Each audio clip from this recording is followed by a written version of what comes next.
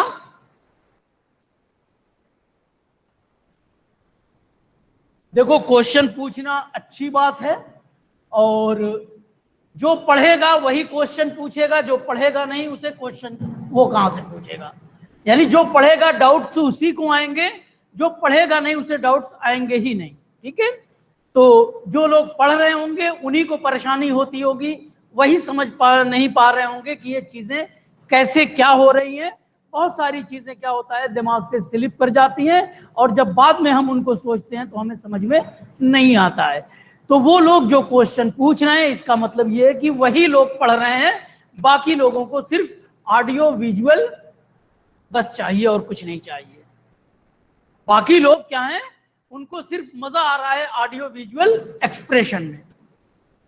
تو جو لوگ پوچھ رہے ہیں اٹ مینس وہی لوگ پڑھ رہے ہیں, جو نہیں پوچھ رہے ہیں اس کا مطلب یہ ہے کہ یہ لوگ پڑھ نہیں رہے ہیں. یا تو پھر ایسا بھی ہو سکتا ہے کہ جو پڑھایا جا رہا ہے وہ آپ کو سمجھ میں نہ آ رہا ہو, ایسا بھی ہو سکتا ہے. اور تیسری کنڈیشن یہ ہو سکتی ہے کہ آپ کنیکٹ ہو کے آپ نے اپنی اٹینڈنس کے لیے کنیکٹ ہو گئے اور پھر آپ نے موبائل اپنے گھر پہ رکھ دیا, یا جو آپ کو کام کرنا ہے وہ کام آپ کر رہے ہو. یہ تین کنڈیشن ہو سکتی ہیں. ایک اور کوشچن پوچھا گیا تھا, وہ تھا مبرد اور مرتب. مرتب نہیں ہوتا ہے, مرتب ہوتا ہے. ٹھیک ہے, ابھی میں بتاؤں گا مرتب اور مرتب میں فرق کیا ہے. مبرد بنا ہے برودت سے, اس سے بنا ہے برودت سے, اور برودت مینس ٹھنڈک پہنچانا, ٹھنڈک. مبرد مینس جو ٹھنڈا ہو وہ چیز کیا کہلائے گی؟ مبرد کہلائے گی. یعنی جو چیز ٹھنڈی ہو وہ کیا کہلائے گی؟ جیسے برف مبرد ہے, اس کے اندر ٹھنڈا پن پایا جا رہا ہے. تو ایسی چیزیں جو کولڈ ہوں گی وہ کولڈ چیزیں کیا کہلائیں گی؟ مبرد کہلائیں گی. یا ایسی چیزیں جن کی تاثیر ٹھنڈی ہو, ایسی چیزیں کیا ہو جن کی تاثیر ٹھنڈی ہو. دیکھو آپ ابھی چونکہ جب آپ سیکنڈ ایئر میں جائیں گے آپ علم الادویہ پڑھیں گے تو آپ اس میں پڑھیں گے دوا کا مزاج. جس طریقے سے ہر چیز کا بھی آپ کا امور طبیعہ میں نے شروع نہیں کیا ہے, بیسک چیزیں میں آپ کو اس لیے پڑھا رہا تاکہ یونانی کی جو بیسک جو کنسپٹ ہیں وہ کنسپٹ آپ کو پتہ چل جائے. جب کنسپٹ کی چیزیں آپ کو معلوم ہو جائیں گی تو آگے کی چیزیں آپ کو سمجھنا آسان ہو جائے گا. بہرحال میں ادھر ادھر نہیں جانا چاہ رہا. کہنے کا مطلب مبرد بنا ہے برودت سے, یعنی جس کے اندر ٹھنڈا پن پایا جائے گا اسے کیا کہیں گے؟ مبرد کہیں گے. ٹھیک ہے, مبرد مینس جس کے اندر ٹھنڈا پن پایا جا رہا, یعنی جو چیزیں ٹھنڈی ہوں گی اپنی تاثیر کے لحاظ سے, اپنے اثر کے لحاظ سے, اپنے ایفیکٹ کے لحاظ سے, ایسی چیز کیا کہلائیں گی؟ مبرد کہلائیں گی. دوسری چیز ہے مرتب. یہ مرتب بنا ہے رطوبت سے, اور رطوبت کہتے ہیں ایسی چیز جو پانی کے جیسی ہو, یعنی لکوڈ چیز کیا کہلائے گی؟ رطوبت کہلائے گی. جو لکوڈ فارم میں ہوگی چیز, یعنی جو بھی چیز لکوڈ فارم میں ہوگی اس کو ہم کہیں گے یہ رطوبت ہے. کیا کہیں گے اسے؟ رطوبت ہے. تو مرتب جس کے اندر رطوبت پائی جائے وہ اس کو کہیں گے مرتب. ٹھیک ہے, مرتب کا بڑھ جانا یعنی رطوبت کا بڑھ جانا مرتب کہلائے گا. ٹھیک ہے, مرتب کس سے بنا ہے؟ رطوبت سے. اور رطوبت کسے کہتے ہیں؟ جو پانی یا پانی جیسی چیز ہو یا جو لکوڈ اسٹیٹ میں ہو, ایسی چیز کیا کہلائے گی؟ ایسی وہ تمام چیزیں جو لکوڈ اسٹیٹ میں پائی جائیں گی اس کو ہم رطوبت کہیں گے. ٹھیک ہے, تو جس کے اندر رطوبت پائی جائے گی اس کو ہم کہیں گے مرتب. ٹھیک ہے, یعنی ان کا جو اثر ہو رہا ہے وہ کس لحاظ سے؟ رطوبت کے لحاظ سے. یعنی وہ کسی چیز کو, کسی آرگن کو اگر رطوبت پہنچا رہے ہیں تو وہ کیا کہلائے گی؟ مرتب کہلائے گی. اور ایک لفظ آتا ہے مرتب, اسی سے ملتا جلتا ایک لفظ ہے مرتب. دونوں کی اسپیلنگ فرق ہے. ٹھیک ہے, مرتب کے معنی ہوتا ہے ترتیب دینا.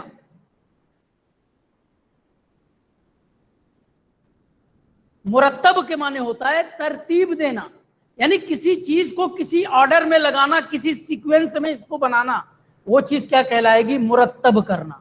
یعنی کسی چیز کو آپ نے کسی سیکوینس میں, کسی ترتیب میں, کسی آرڈر کے اندر کسی چیز کو آپ نے بنایا ہے تو وہ چیز کیا کہلائے گی؟ مرتب. یعنی آپ نے اس کو ایک ترتیب دیا ہے.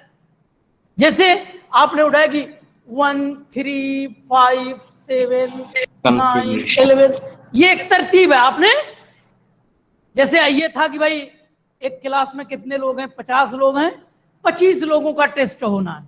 ٹھیک ہے, تو آپ نے کیا کیا؟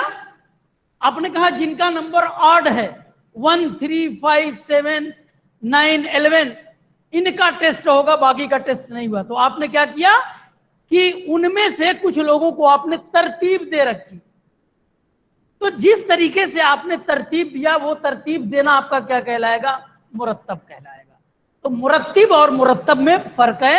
مرتب مطلب رطوبت پہنچانا, اور مرتب کا مطلب ترتیب دینا, کسی سیکوینس میں کسی چیز کو سجانا.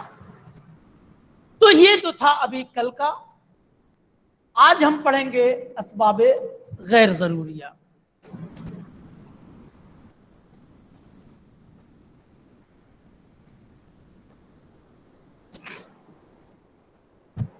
میں نے آپ کو بتایا تھا کہ اسباب غیر ضروریہ یہ وہ اسباب ہیں جو انسانی زندگی کے لیے لازم اور ضروری تو نہیں ہیں, لیکن جب یہ وارد بدن ہوتے ہیں تو یہ بدن کے اندر صحت و مرض کے لحاظ سے تبدیلی پیدا کرتے ہیں. اسباب غیر ضروریہ یہ وہ اسباب ہیں جو انسانی زندگی کے لیے لازم اور ضروری تو نہیں ہیں, لیکن جب یہ وارد بدن ہوتے ہیں یا ان کا ایفیکٹ جب جسم انسان کے اوپر پڑتا ہے تو یہ بدن کے اندر صحت و مرض کے لحاظ سے تبدیلیاں پیدا کرتے ہیں.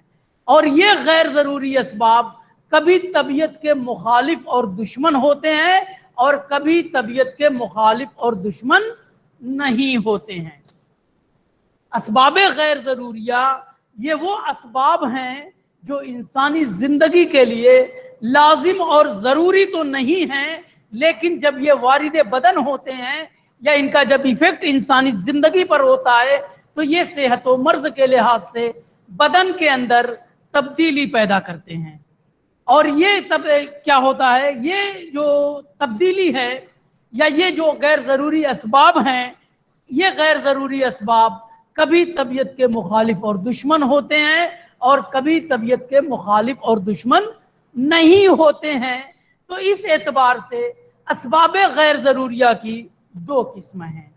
ایک کو ہم کہتے ہیں اسباب غیر ضروریہ غیر مضادہ، اسباب غیر ضروریہ غیر مضادہ، اور دوسری جو قسم ہے اسباب غیر ضروریہ مضادہ.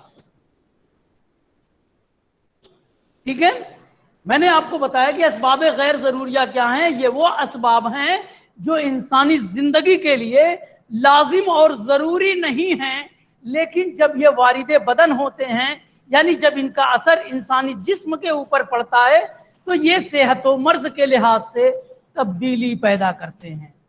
اور یہ غیر ضروری اسباب کبھی طبیعت کے مخالف اور دشمن ہوتے ہیں اور کبھی طبیعت کے مخالف اور دشمن نہیں ہوتے ہیں. تو اس اعتبار سے اسباب غیر ضروریہ کو دو حصوں میں تقسیم کیا گیا ہے. ایک کو ہم کہتے ہیں اسباب غیر ضروریہ غیر مضادہ، اور دوسرا ہے اسباب غیر ضروریہ مضادہ. تو اسباب غیر ضروریہ غیر مضادہ کیا ہے؟ یہ وہ اسباب ہیں جو طبیعت کے مخالف اور دشمن نہیں ہوتے ہیں، جو طبیعت کے مخالف اور دشمن نہیں ہوتے ہیں.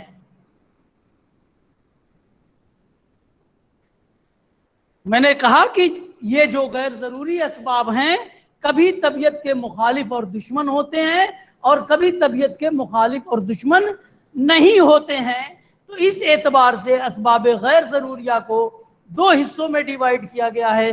ایک کو ہم کہتے ہیں اسباب غیر ضروریہ غیر مضادہ اور دوسرے کو کہتے ہیں اسباب غیر ضروریہ مضادہ. تو اسباب غیر ضروریہ مضادہ کیا ہے؟ غیر مضادہ کیا ہے؟ یہ وہ اسباب ہیں جو طبیعت کے مخالف اور دشمن ہوتے ہیں. یہ وہ اسباب ہیں جو طبیعت کے مخالف اور دشمن نہیں ہوتے ہیں. غیر مضادہ ہے جو طبیعت کے مخالف اور دشمن نہیں ہوتے ہیں، بلکہ یہ چیزیں کیا ہیں؟ بدن سے الگ کی چیزیں ہیں، جیسے حمام، دلک، یا پھر ریاضت. حمام کسے کہتے ہیں؟ حمام کہتے ہیں اسٹیم بات. کیا کہتے ہیں؟ اسٹیم بات. دلک کہتے ہیں مساج کو.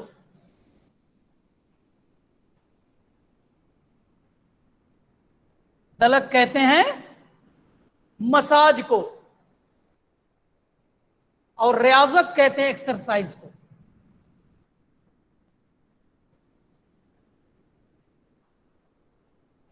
اسباب غیر ضروریہ کیا ہے؟ کہ یہ وہ اسباب ہیں جو انسانی زندگی کے لیے لازم اور ضروری نہیں ہیں، لیکن جب یہ وارد بدن ہوتے ہیں تو صحت و مرض کے لحاظ سے تبدیلی پیدا کرتے ہیں. اور اس کی دو قسمیں ہیں. ایک اسباب غیر ضروریہ غیر مضادہ، یعنی وہ اسباب جو طبیعت کے مخالف اور دشمن نہیں ہوتے ہیں، ایسے اسباب کو اسباب غیر ضروریہ غیر مضادہ کہا جاتا ہے. اس کے اندر جو چیزیں آتی ہیں وہ ہے حمام. حمام مینس اسٹیم بات. آج کل تو پہلے کے زمانے میں اسٹیم بات الگ ہوا کرتا تھا، بلکہ وہ بڑے بڑے کمرے ہوا کرتے تھے، اور 3 کمرے اس طرح سے بنائے جاتے تھے. ایک، 2، یعنی انٹری آپ کی یہاں سے ہوتی تھی اور آگ اس میں جلائی جاتی تھی.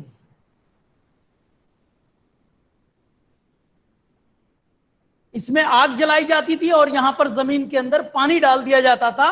تو پہلے آدمی کیا ہے؟ انٹر کرتا یہاں پر. ٹھیک ہے، یہ آدمی پہلے اس کمرے میں آیا، اور اس کمرے میں آنے کے بعد کچھ دیر یہاں پر ٹھہرتا تھا، کیونکہ جو حرارت یہاں پر ہے، جو گرمی یہاں پر ہے، وہ اس راستے سے یہاں بھی آئے گی اور اس راستے سے یہاں بھی آئے گی. لیکن جو گرمی، جو حرارت یہاں ہے، وہ حرارت یہاں نہیں ہوگی.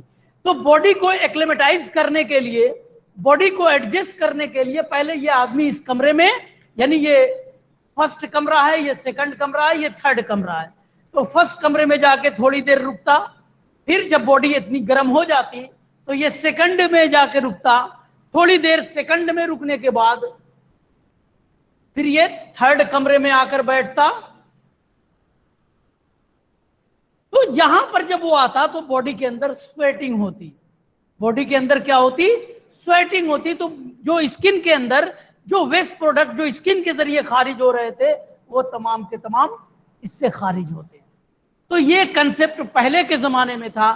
آج کل تو اسٹیم باتھ کے لیے کیا چیمبرز آتے ہیں اور اس میں ٹیمپریچر کو ریگولیٹ کرنے کے لیے ریگولیٹر لگا رہتا ہے. آپ کو کتنے ڈگری ٹیمپریچر پہ آپ کو اسٹیم لینا ہے, آپ اس چیمبر میں جا کے اندر سے بند کر کے آپ نے ریگولیٹر کو آن کر دیا, اور آپ نے اس میں ٹائمر بھی لگا ہوتا ہے کہ 5 منٹ کے لیے اتنے ٹیمپریچر پہ ہم کو رکنا ہے. تو آپ 5 منٹ کے لیے رہتے ہیں اور آپ کو اتنی دیر میں پسینہ ہو جاتا ہے. آج یا جس کو آپ آج کل کہتے ہیں کہ آج کل جو ٹھنڈے جو علاقے ہیں وہاں پر نہانے کے بجائے وہ لوگ کیا کرتے, اسٹیم باتھ لے لیتے, اور جب پسینہ ہو جاتا ہے تو اس کو ٹاول سے پوچھ لیتے اور ان کا نہانا ہو گیا. تو یہ اسٹیم بات ہے. لیکن یہ اسٹیم بات کبھی ہم اپنی صحت کو برقرار رکھنے کے لیے کرتے ہیں اور کبھی مرضی کنڈیشن میں بھی کرتے ہیں. کیا ہم کرتے ہیں, کبھی ہم اس کو صحت کی حالت میں بھی اپنے آپ کو فٹ رکھنے کے لیے یا اسکن کے گلو کو برقرار رکھنے کے لیے کرتے ہیں, اور کبھی کبھی مرضی کنڈیشن, جیسے اوبیسٹی میں بھی اسٹیم بات کرایا جاتا ہے. کبھی جوڑوں کے درد میں اسپیشلی اس پوائنٹ پہ اسٹیم دی جاتی ہے, کہیں پر اسٹیفنس ہوتی ہے تو اسپیشلی اس مقام پر اس پوائنٹ پہ کیا ہے یہ اسٹیم دی جاتی ہے. تو یہ کیا ہے, اسباب غیر ضروریاں ہیں. تو یہ ایسا نہیں ہے, چونکہ اس کو غیر ضروری اسباب کے اندر اس لیے رکھا گیا ہے کہ حمام یا اسٹیم بات ہر کوئی نہیں کرتا, مساج ہر کوئی نہیں کراتا, ایکسرسائز ہر کوئی نہیں کرتا, لیکن جن کے اوپر ان کا ہوتا ہے تو یہ صحت و مرض کے لحاظ سے تبدیلی پیدا کرتے ہیں. آپ نے اتنی دیر تک اسٹیم باتھ لے لیا, اتنا زیادہ سویٹنگ ہو گئی کہ کیا ہو گیا, ڈی ہائیڈریشن کی کنڈیشن ہو گئی. ٹھیک ہے, آدمی کیا ہے, ہائپو والومک شاک میں چلا جائے گا. اسی طریقے سے جو مساج ہے, کبھی کبھی مساج ہم کیا کرتے ہیں اپنے باڈی کو فٹ رکھنے کے لیے, اسکن کے گلو کو برقرار رکھنے کے لیے مساج کیا جاتا ہے. مساج کی یونانی کے اندر بہت ساری اقسام ہیں, میں اس کی طرف نہیں جا رہا, آپ سیکنڈ ایئر میں اس کو پڑھیں گے مساج کی جو ٹائپ ہے. یہاں پر صرف اس کے نام سے کہ جو مساج ہے, یہ مساج کبھی ہم صحت کی حالت میں بھی کراتے ہیں اپنے آپ کو فٹ رکھنے کے لیے, یا اپنی باڈی کو مینٹین رکھنے کے لیے, یا اسی طریقے سے اسکن کے گلو کو برقرار رکھنے کے لیے. آپ شیونگ کرانے جاتے ہو, آپ کیا کراتے ہو, فیس کا مساج کراتے ہو. یہ فیس کا مساج کیا ہو رہا ہے, آپ کو کوئی تکلیف نہیں ہے, آپ نے پھر بھی کیا کیا, فیس کا مساج کرایا. تو جہاں آپ مساج کریں گے وہاں کی جو ویسل ہیں وہ ویسل ڈائلیٹ ہو جاتی ہیں اور وہاں پر سرکولیشن بڑھ جاتا ہے. جب سرکولیشن بڑھے گا تو وہاں پر آلریڈی کیا ہوگا کہ اسکن گلو زیادہ ہوگا.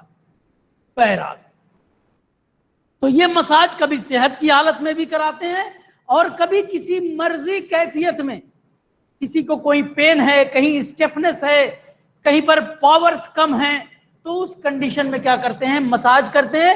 مساج بھی کرنے کا الگ الگ طریقہ ہے.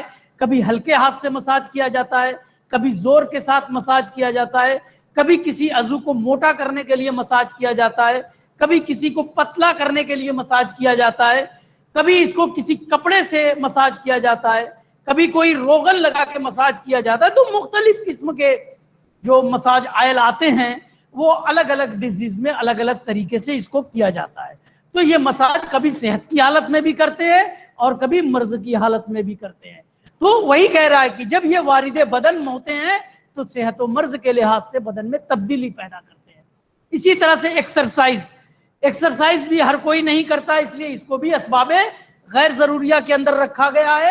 اور یہ غیر مضادہ اس لیے رکھا گیا ہے کہ یہ ریاضت کرنے سے کیا ہے, کوئی نقصان نہیں ہے. لیکن اگر آپ نے اس کو غلط طریقے سے کیا, پتا چلا آپ نے پہلے ہی دن آپ جم گئے, آپ نے 5 کلو کا ڈمبل لے کے 5 سے 7 منٹ آپ نے جلدی کر لیا, پتا چلا کہ کل آپ کا ہاتھ بھی نہیں اٹھ رہا ہے.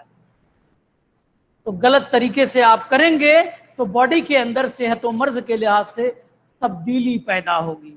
تو یہ جو اسباب غیر ضروریہ غیر مضادہ کیا ہیں, کہ یہ وہ اسباب ہیں جو طبیعت کے مخالف اور دشمن نہیں ہوتے ہیں، بلکہ یہ چیزیں کیا ہیں؟ بدن کے علاوہ کی چیزیں ہیں، جیسے حمام، دلک، ریاضت وغیرہ. یہ تمام چیزیں کیا ہیں؟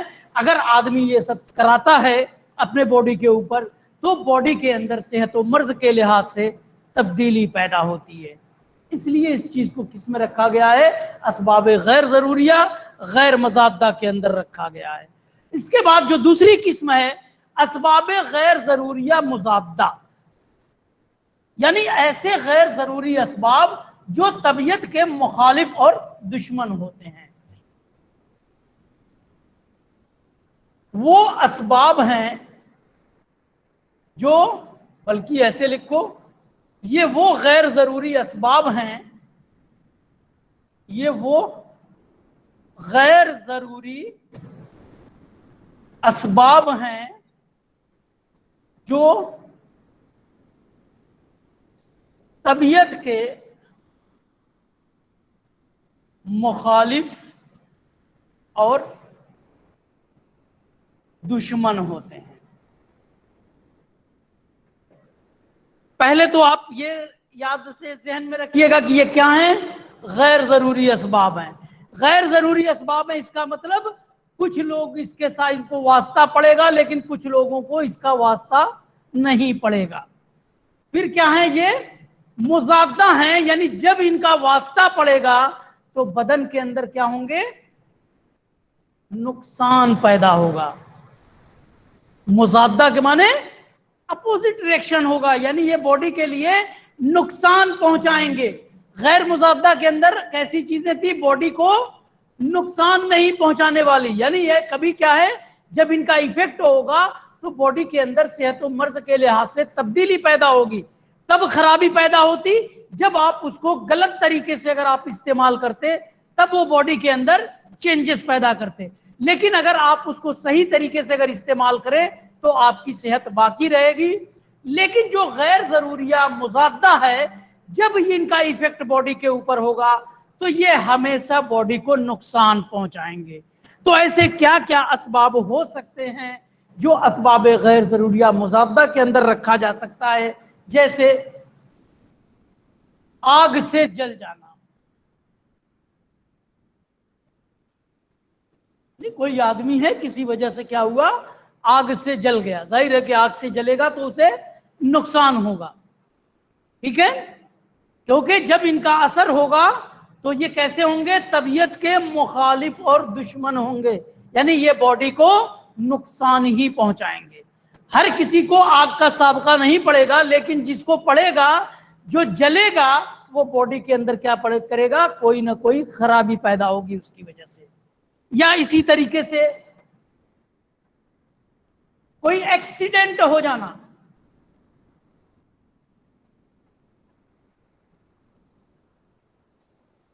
چونکہ یہ ایکسیڈنٹ سب کا نہیں ہوتا ہے، کسی کا ہوتا ہے، کسی کا نہیں ہوگا، اس لیے اسباب غیر ضروریہ کے اندر ہے. لیکن ایکسیڈنٹ ہوگا تو ہو سکتا ہے کوئی ہڈی ٹوٹ جائے، اسکن اکھڑ جائے، وہاں پر چوٹ لگ جائے. یعنی جب ہوگا ایکسیڈنٹ تو کوئی نہ کوئی جسم کو نقصان پہنچے گا، کیونکہ یہ ایسے اسباب ہیں جو طبیعت کے مخالف اور دشمن ہیں. اسی طریقے سے پانی میں ڈوب جانا. کیا ہو؟ کوئی پانی میں کوئی آدمی ڈوب گیا. ظاہر ہے کہ پانی میں اگر ڈوبے گا تو اس کی کیا ہوگی؟ موت ہو سکتی ہے، ٹھیک ہے؟ آگ سے بھی اگر زیادہ جل گیا تو موت ہو سکتی ہے. ایکسیڈنٹ بھی اگر سیویئر ہے، ٹھیک ہے، تو اس میں بھی انسان کی ڈیتھ ہو سکتی ہے. اگر کوئی پانی میں ڈوب جائے تو اس کی وجہ سے بھی ڈیتھ ہو سکتی ہے. یا اسی طرح سے اس کو زہر کھلا دیا گیا تو اس کی وجہ سے بھی اس کی ڈیتھ ہو سکتی ہے. تو ایسے اسباب جو کہ کیا ہیں؟ غیر ضروری اسباب جو طبیعت کے مخالف اور دشمن ہوں، ایسے غیر ضروری اسباب کو اسباب غیر ضروریہ مضادہ کہا جاتا ہے. اور اسباب غیر ضروریہ کسے کہتے ہیں؟ یہ وہ اسباب ہیں جو انسانی زندگی کے لیے لازم اور ضروری نہیں ہے، لیکن جب یہ وارد بدن ہوتے ہیں، جب ان کا ایفیکٹ ہمارے جسم کے اوپر پڑتا ہے تو یہ صحت و مرض کے لحاظ سے بدن کے اندر تبدیلی پیدا کرتے ہیں. یہ غیر ضروری اسباب کبھی طبیعت کے مخالف ہوتے ہیں اور کبھی طبیعت کے مخالف نہیں ہوتے ہیں. اس اعتبار سے اسباب غیر ضروریہ کو دو حصوں میں ڈیوائیڈ کیا گیا ہے. کبھی اس کو کہتے ہیں اسباب غیر ضروریہ غیر مضادہ اور اسباب غیر ضروریہ مضادہ.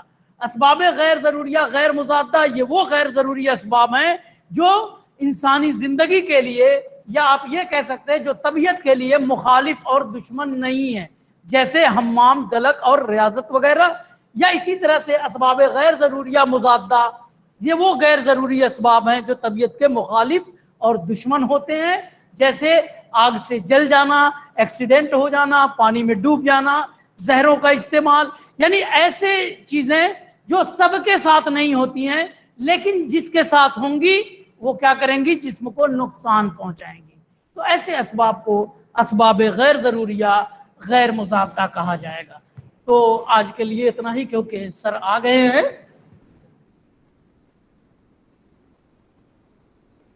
ٹھیک ہے، تو آج کے لیے اتنا رہنے دیتے ہیں. نیکسٹ کل پھر انشاءاللہ اس کے آگے جو اسباب سوریہ اور اسباب تمامیہ کو پڑھ کے اسباب ستہ ضروریہ والا یہ ٹاپک کمپلیٹ کیا جائے گا. اسباب بدن انسان، اس کے بعد پڑھیں گے اسباب صحت و مرض، اس کے بعد ہم لوگ آئیں گے امور طبیعہ کے اوپر.